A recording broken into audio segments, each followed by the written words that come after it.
Hey everybody, welcome back to another episode. Today we're going to be taking a look at and playing an all-original guitar from one of the greatest years of Fender, so let's check it out.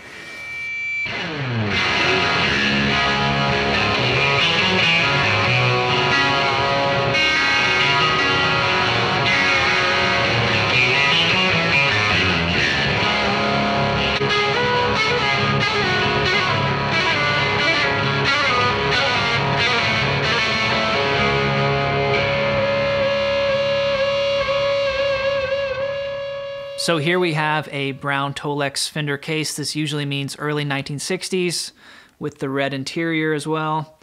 And inside we have a beautiful example of an early 1963 Fender Jazzmaster, one of the greatest years for Fender guitars. This one has the original three-tone sunburst, which looks amazing. An alder body. It's got the tortoiseshell pickguard. I love this look with the three-tone sunburst. And it has a very dark Brazilian rosewood veneer fretboard on a maple neck. And you can see how all of the lacquer is played off the back. And this is one of the greatest neck profiles Fender ever made, in my opinion. It just feels amazing with the 50 years of play wear on it. And I do believe it has the original frets as well. Also in the case, we've got the original tremolo arm. This guitar has some different saddles. I think these are Graphtec saddles, but the originals are here in the case. So today I want to give you guys a brief history of the Fender Jazzmaster and of course take a look at the details on this guitar. It's a really cool example, and then we'll play it. Even though I'm not that familiar with Jazzmasters, I haven't played many or owned many. But, you know, they're somewhat close to a Stratocaster, so we'll see what we can do with it, play it through a few vintage Fender amps. So the Jazzmaster was released in 1958. It was Fender's top-of-the-line electric model and was introduced for jazz players, but ultimately was picked up by surf guitar players in the 1960s. But so many players would adopt the Jazzmaster, and it has really become an iconic model. They started out with the Brazilian rosewood fretboard, so these guitars never had a complete one-piece maple neck. And they started out with the slab fretboard. Eventually, in late '62, would go to the veneer rosewood, which is what this guitar has. They have a very unique tremolo system that works quite well, and then it has two soap bar, kind of P90 style pickups, but they do sound a lot cleaner, and the design is very different. Then otherwise we have a single volume and master tone, three-way switch, kind of like a Gibson guitar. And then we have this rhythm circuit, which honestly is not something that I really use too often. These can be very finicky on the old guitars. So this particular guitar is one that I picked up because it's a really nice original example. It has only a couple issues, which some of you may have spotted. It actually has a crack in the body right here. And this is likely because these were typically three-piece bodies, I believe. You can see a seam going down the center of the body, and then I do believe this is cracked at another seam. This one has a cool detail on the headstock. You can see the cigarette burn. That's from a real relic, this guitar being played. I want to go ahead and play this guitar for you guys, and we'll see how it sounds. I'll go through all the pickup positions, even try out this rhythm circuit, which I'm not 100% sure what it even does or what's the point of it. I believe it is the neck pickup only and has kind of a, you know, muted sort of rhythm sound. So I'm not sure if I'll be able to find a use for that, but I will definitely show you what it sounds like. And I'm going to be playing through a couple vintage Fender amps, Super Reverb and a Fender Bassman, and maybe step on an overdrive as well. Let's go ahead and play this guitar, see how it sounds.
All right, guys, thank you so much for watching today's episode. I hope you enjoyed it. If you did and you want to support what I do here on YouTube, playing these old guitars and documenting them, check out some of the links down below. You can check out my Reverb store, also my music on Spotify, and some of my other social media. Be much appreciated. But my final thoughts on this 1963 Jazzmaster.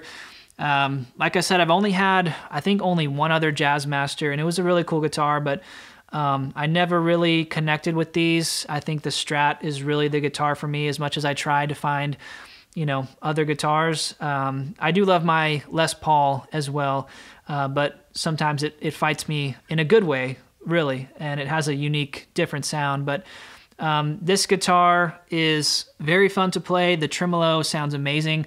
I really think it's a unique sound, and it is fun to play. I like the long tremolo arm. That'd be cool if I could get one like this for my Strat. The pickups are very clean and clear. The looks of them, it's kind of deceiving. You think maybe you are going to have more of a P90 kind of loud sound, but they're very clean and articulate, which kind of implies the name here, the Fender Jazzmaster. That was really the intention. And you can see why, you know, surf players pick these guitars up. The neck on this guitar is phenomenal, even with the original frets. It plays great. But yeah, it's definitely fun to play. And I say this every time, but the necks on these old Fender guitars is the reason why I love vintage guitars. It just feels like glass. And this is a great example. And I love the cigarette burn on the headstock. It's a really cool feature. So hopefully I'll get around to doing the authentication video, dating it, and showing you guys something to look out for when you're buying vintage guitars. This one has a hidden detail that I was very surprised about. So I'll see you guys in the next episode. Hope you enjoyed it. Peace.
you.